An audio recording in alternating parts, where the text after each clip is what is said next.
Ever wondered what medieval folks thought about women's bodies? Could you believe that people once thought women could kill with just a glance? The Middle Ages were filled with bizarre beliefs about the fairer sex, combining fear, mystery, and a profound lack of scientific understanding. Let's dive into some truly wild superstitions that would make modern minds spin. Number 12. Women's hair had magical properties. Did you know medieval people believed a woman's hair contained her soul? This wasn't just some poetic notion. People genuinely feared the power of female locks. Women's hair was considered both dangerously seductive and potentially magical. Long, flowing hair represented unmarried maidens with sexual freedom, which is why married women often covered their hair with veils, hoods, or other headwear. The supernatural qualities attributed to women's hair went beyond mere symbolism. Strands of a woman's hair were thought to be powerful ingredients in love potions and spells. Men feared that if a witch obtained their lover's hair, she could use it to cast harmful enchantments or manipulate their feelings.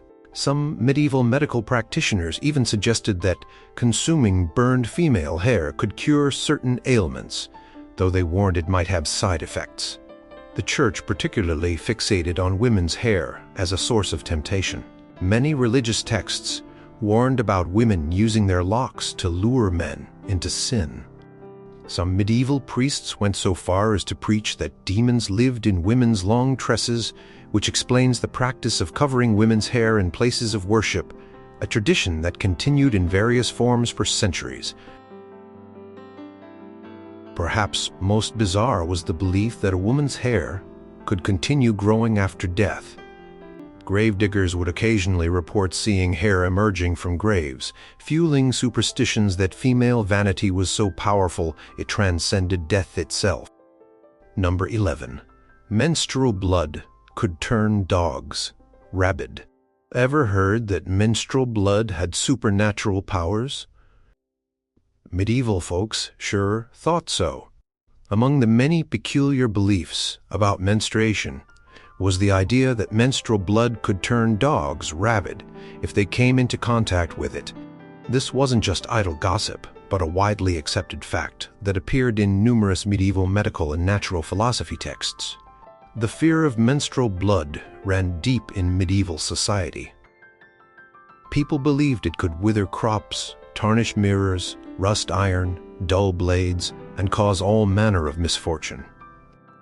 Pliny the Elder's writings, which remained influential throughout the Middle Ages, claimed that menstruating women could kill bees, cause fruit to fall from trees, and even turn wine sour just by their presence. These fears created practical problems for women.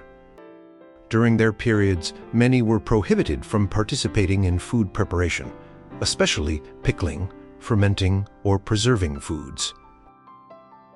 The belief was that their corrupting influence would spoil the food. Some communities even prevented menstruating women from attending church or participating in religious ceremonies, considering them temporarily unclean.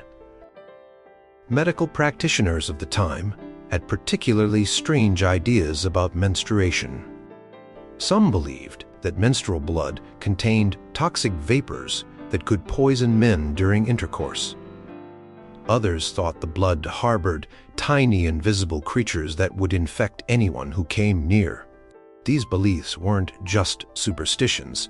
They formed the basis of medical advice given to men and women throughout Europe.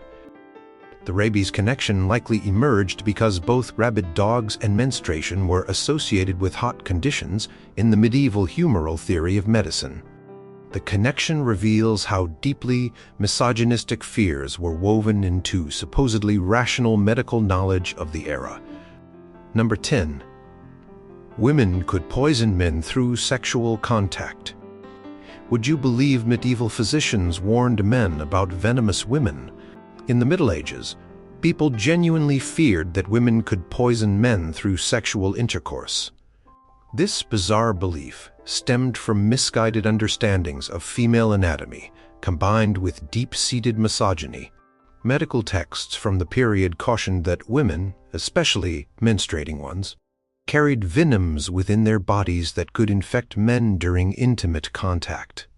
One widely circulated theory suggested that women absorbed poisons through their wombs, which then concentrated in their sexual organs. Men who had relations with such women might experience anything from fatigue and weakness to serious illness or even death. The fear of female venom increased dramatically after the Black Death. As communities struggled to explain the devastating plague, some theologians and physicians pointed to women's supposedly poisonous nature. They claimed that some women, particularly older ones who had accumulated more toxins throughout their lives, could spread pestilence through breath touch or sexual contact. This superstition created real consequences. Men were advised to avoid sexual relations with women during certain phases of the moon, which were thought to increase female toxicity. Some medical writers recommended specific herbs and minerals men should consume before and after intercourse to neutralize female poisons. Wealthier men sometimes consulted physicians for protective measures before visiting brothels. Perhaps most disturbing was how this superstition blended with witchcraft accusations. Women whose sexual partners fell ill might find themselves accused of deliberately poisoning men through occult means. Court records from various European regions document cases where women faced charges of using their bodies to harm male lovers, a crime considered especially heinous because it weaponized intimacy itself. Number 9. Women with green eyes were witches. Did people really judge women by eye color? You bet they did. Green eyes in particular triggered suspicion in medieval communities across Europe, where they were often considered a mark of witchcraft or the evil eye. The fear of green-eyed women wasn't just casual superstition. It had dangerous implications. During periods of witch-hunting fervor, unusual eye colors became evidence of supernatural powers. Green was especially feared because of its associations with envy, one of the 7 deadly sins, and with certain nature spirits that pre-Christian European cultures had worshipped. Medieval literature reinforced these stereotypes. In stories, the villainous woman often had green or unusually colored eyes that could enchant men against their will. These literary tropes reflected and reinforced real prejudices. Historical records show that women with green eyes were disproportionately accused during witch trials, especially if they had other unusual physical features like birthmarks or red hair. The suspicion of green eyes wasn't limited to witchcraft accusations. Green-eyed women faced everyday discrimination too. They might struggle to find marriage partners, as families feared inviting a potentially dangerous influence into their homes. Some communities believed green-eyed women couldn't be trusted around livestock, as their gaze might cause animals to stop producing milk or become infertile. Protective measures against the evil eye became common practice. People carried special amulets or made specific gestures when encountering green-eyed women. Some communities insisted that such women wear veils or look downward when in public spaces, especially around pregnant women and young children, who were thought to be particularly vulnerable to their influence. Number 8.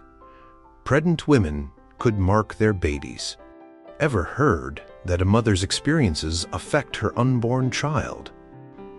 Medieval people took this idea to wild extremes. One of the most persistent superstitions about pregnant women was that their thoughts, experiences, and especially frights could physically mark their unborn children. This belief, known as maternal impression, held that if a pregnant woman was startled by an animal, her child might be born with features resembling that creature. If she craved a specific food but couldn't satisfy that craving, a birthmark shaped like that food might appear on the baby's skin. Even more concerning, medieval people believed that if a pregnant woman witnessed violence or deformity, her child might be born with similar injuries or abnormalities. These superstitions placed enormous pressure on pregnant women and their families. Husbands were expected to satisfy all food cravings, no matter how bizarre or untimely. Communities developed elaborate sets of behavioral restrictions for expectant mothers. Some weren't allowed to look at certain animals or people with disabilities. Others were forbidden from attending public executions or viewing corpses, even of family members. The concept of maternal impression wasn't just folk belief. It appeared in medical texts written by educated physicians. Treatises on childbirth and women's health included detailed instructions on protecting the unborn from maternal influences. Some doctors recommended that pregnant women surround themselves with beautiful objects and images of attractive, healthy people to ensure beautiful children. When babies were born with birthmarks or congenital conditions, mothers often faced blame or questioning about what they might have seen or experienced during pregnancy. This led many women to hide during pregnancy or avoid public spaces where they might encounter something dangerous. The superstition persisted well into the 18th century, with some elements surviving in folk beliefs even into modern time. Number 7. Women's bodies attracted demons. Did you know medieval folks thought women's bodies were demon magnets? This disturbing belief stemmed from theological interpretations that portrayed women as inherently more susceptible to evil influences than men. Religious authorities taught that women's supposedly weaker nature and emotional instability made them easier targets for demonic possession and influence. Medieval sermons frequently warned women about their special vulnerability to spiritual corruption. Some theologians went so far as to suggest that demons preferred female bodies for possession because they could more easily manipulate women's minds. These beliefs weren't just abstract theological concepts. They had real consequences for how women lived. Many women were encouraged to remain under constant male supervision, whether father, husband, or religious authority, as protection against demonic influence. Women who lived independently, especially widows or unmarried women, faced particular suspicion. Bodily functions unique to women, especially menstruation and childbirth, were considered times of spiritual danger. During these periods, women were thought to be especially attractive to demons. Special prayers, ritual cleansings, and protective amulets were prescribed for menstruating or postpartum women. Some communities required new mothers to undergo purification ceremonies before re-entering church or community spaces. The association between women's bodies and demonic attraction reached its most disturbing expression during witch hunts. Interrogators and witch finders often searched women's bodies for witch marks, unusual moles, birthmarks, or skin tags, thought to be signs where demons had suckled or made their mark. This invasive practice subjected countless women to humiliating physical examinations, with perfectly normal bodily variations interpreted as evidence of demonic contact. Number 6. Woman's glance could poison wells. Could you imagine being afraid to look at a water source? Medieval communities sometimes blamed women's gazes for contaminated wells and water supply. This strange belief connected women's supposedly dangerous visual powers with community disasters like water contamination. The concept of the evil eye, a harmful power transmitted through looking, existed across many cultures, but medieval European traditions often specifically associated this power with women. When wells turned brackish or people became sick after drinking from certain water sources, communities sometimes blamed women who had recently gazed into or approached the water. This superstition became particularly dangerous during times of crisis. During plague outbreaks or periods of unusual illness, desperate communities searched for scapegoats. Women accused of poisoning wells with their glances faced serious consequences, from ostracism to violent punishment. Historical records document cases where women were executed based partly on allegations they had contaminated water sources through malevolent-looking. Certain categories of women faced heightened suspicion. Older women, especially widows living alone, were considered most likely to possess the evil eye. Women with unusual eye colors or physical features were also more frequently accused. In some regions, menstruating women were prohibited from approaching wells or public water sources entirely, for fear their polluted state would transfer to the water through visual contact. Preventative measures against this supposed danger became part of daily life in some communities. Wells were sometimes decorated with protective symbols thought to neutralize evil influences. People recited special prayers before drawing water. Some villages appointed a designated water drawer who was considered spiritually strong enough to resist contaminating influences, often a young girl who hadn't begun menstruating or a post-menopausal woman past her dangerous years. Number 5. Women's laughter caused storms. Have you heard that women's laughter could change the weather? Medieval communities sometimes believed that excessive female laughter, especially in groups, could summon storms, hail, and destructive winds. This peculiar superstition reflected medieval anxieties about women's voices and public expression. Laughing women, particularly in groups, represented a form of female power and autonomy that challenged social norms.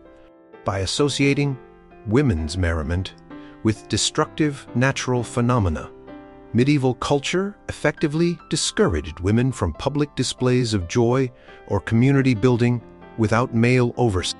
Weather-related superstitions weren't taken lightly in agricultural societies where storms could destroy crops and livelihoods. Women whose laughter was followed by damaging weather might face genuine community hostility. In some documented cases, women were fined or punished by local authorities for provoking storms through inappropriate laughter or celebration.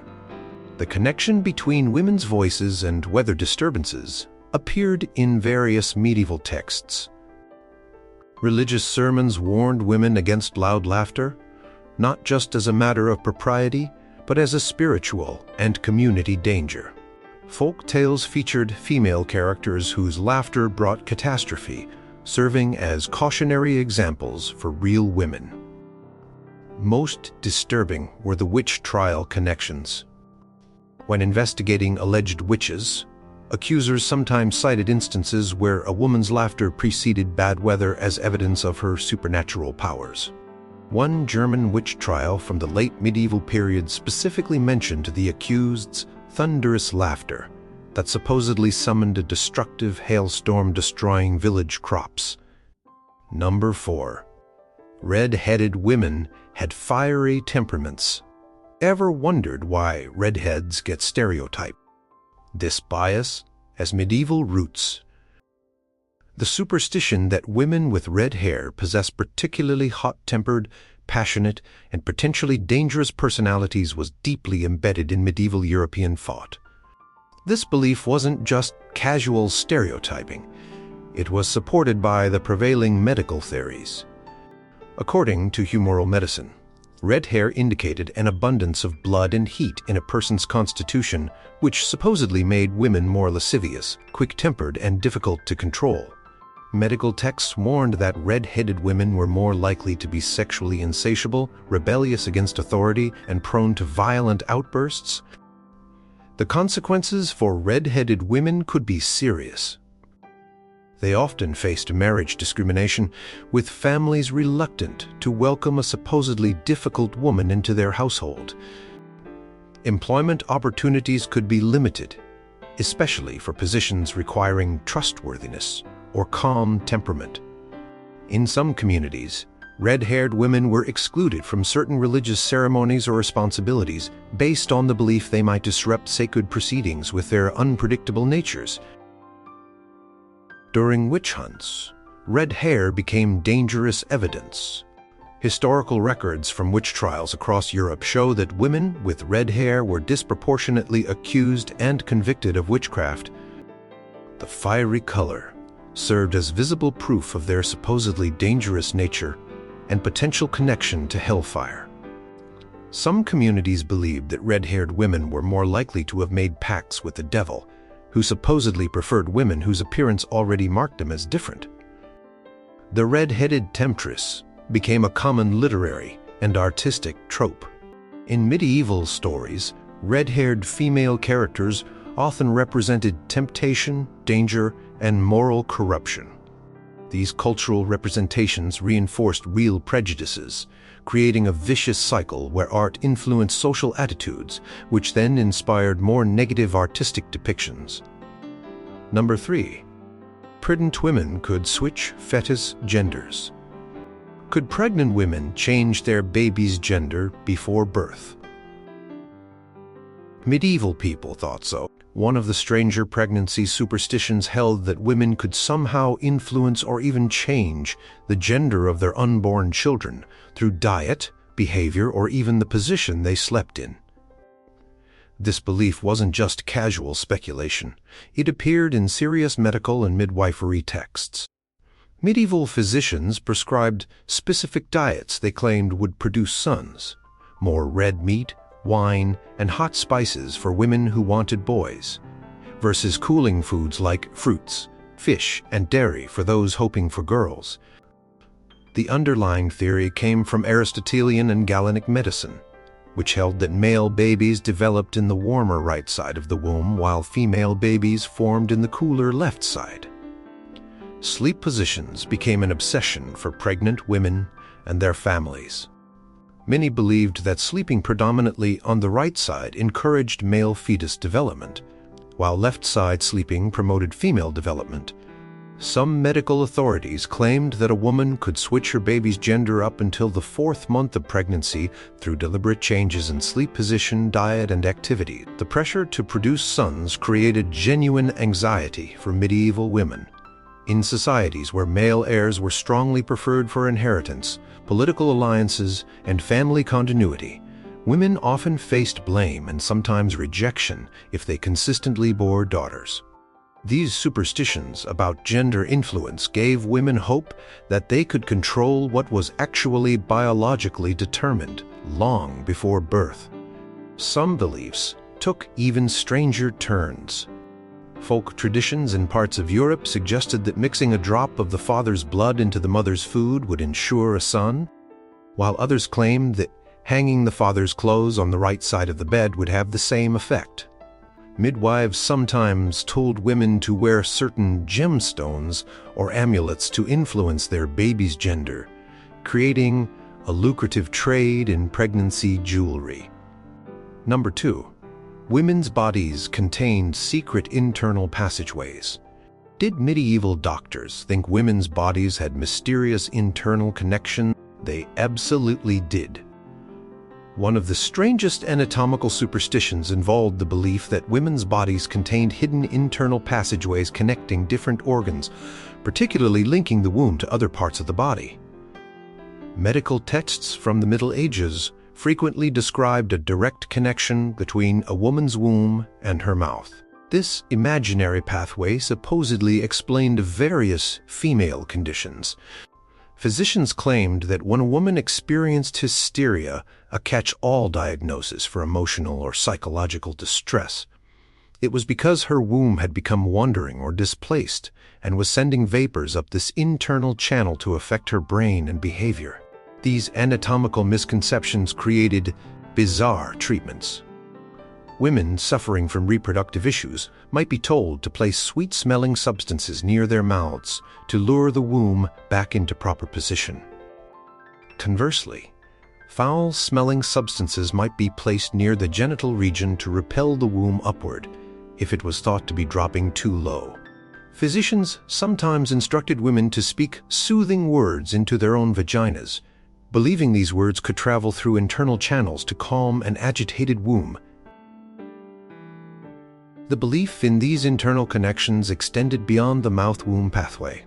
Some medieval medical authorities believed women had connections between their breasts and wombs, explaining why some women experienced breast changes during pregnancy or menstruation. Others proposed channels linking the eyes to the womb, which supposedly explained why women might cry during menstruation or pregnancy. Perhaps most peculiarly, some medical theories suggested that women's ears connected to their reproductive systems.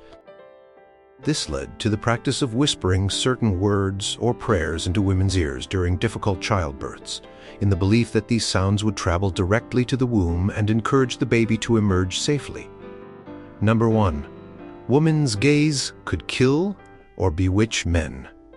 Have you ever felt someone's eyes boring into you? Medieval men genuinely feared women's gazes could harm or even kill them. This superstition about the lethal potential of female looking was perhaps the most persistent and dangerous belief about women's bodies. The concept of the evil eye existed in many cultures, but in medieval Europe, it became particularly associated with women's gazes. The power of a woman's look was thought to operate almost like a poison dart. It could weaken men, make them ill, cause impotence, or even lead to death. This belief wasn't limited to uneducated peasants. It appeared in scholarly texts, legal documents, and religious writings throughout the medieval period. Women with unusual eye colors or appearances faced particular suspicion. Those with two different colored eyes, heterochromia, were considered especially dangerous, as were women with intense or unusually colored irises. Some communities believed women's eyes gained deadly power during menstruation, claiming that a menstruating woman's gaze could tarnish mirrors, wither plants, and sicken children or animals.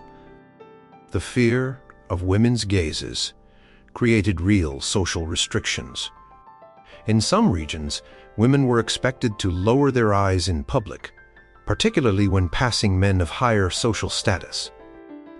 Veiling practices, while often associated with religious modesty, also functioned to mitigate the supposed danger of women's unfiltered looking.